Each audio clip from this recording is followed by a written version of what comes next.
Sir சேஃப்டிக்கான ஒரு விஷயம் காட்டுங்க அப்படின்னு தான் நான் சொன்னேன். பட் ஏதோ வந்து இந்த எந்திரன் படத்தில் வரவே ஃபுல் மிஷின்ஸை சுற்றி கூட்டிகிட்டு வந்தீங்க, ஃபுல் ரெட் பட்டன்ஸாக இருக்குது. What is is sir? இது மட்டும் புரியுது எனக்கு, அதை கொஞ்சம் அப்படி சொன்னீங்கன்னா. அதாவது பேனிக் அலாம் அப்படிங்கிறது ரிட்டையர்மெண்ட் கம்யூனிட்டியில் ரொம்ப இம்பார்ட்டண்ட்டான பார்ட். பிகாஸ் அவங்க வீட்டில் இருக்காங்க, வீட்டில் இருக்கும்பொழுது சப்போஸ் அவங்க பை சான்ஸ் கீழே விழுந்துடுறாங்க, இல்லை if there is a medical emergency, அங்கே எங்கேருந்து எப்படி கூப்பிடுவாங்க? அதுக்காக ஒவ்வொரு வீட்லேயும் ஒரு பேனிக் அலாம் பட்டன் வச்சுருக்கோம். அந்த பேனிக் அலாம் பட்டன் அங்கே ப்ரெஸ் பண்ணாக்க இந்த எந்த வீட்டிலேருந்து பண்ணுறாங்களோ இங்கே லைட் எரியும், ரெட் லைட் எரியும். அதுக்கப்புறம் சைரனும் ஆன் ஆகும். ஓகே, அதை உங்களுக்கு வேணால் நான் ஒரு டெமான்ஸ்ட்ரேஷன் காமிக்கிறேன். இந்த டெமான்ஸ்ட்ரேஷன் போட்டு காமிக்கலாம்ப்பா.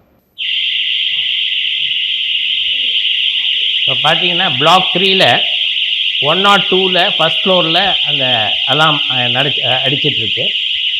ஆஃப் பண்ணிடலாம்.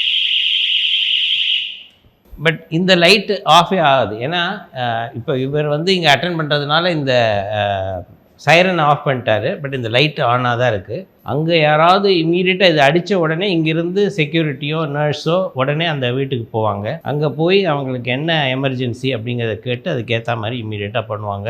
மெடிக்கல் எமர்ஜென்சின்னா ஆம்புலன்ஸ் உடனே போகும். இந்த பேனிக் அலாம் சிஸ்டம் வந்து இப்போ யாராவது அங்கே போகிறாங்க இல்லையா, அவங்க போய் அந்த பட்டன் ஆஃப் பண்ணால் தான் இந்த லைட்டு ஆஃப் ஆகும். அது வரை இந்த லைட் ஆனில் தான். அது வரைக்கும் அங்கே யாராவது போனாங்களா இல்லையான்னு இங்கே இருக்கிறவங்களுக்கு ஒரு இண்டிகேஷன்.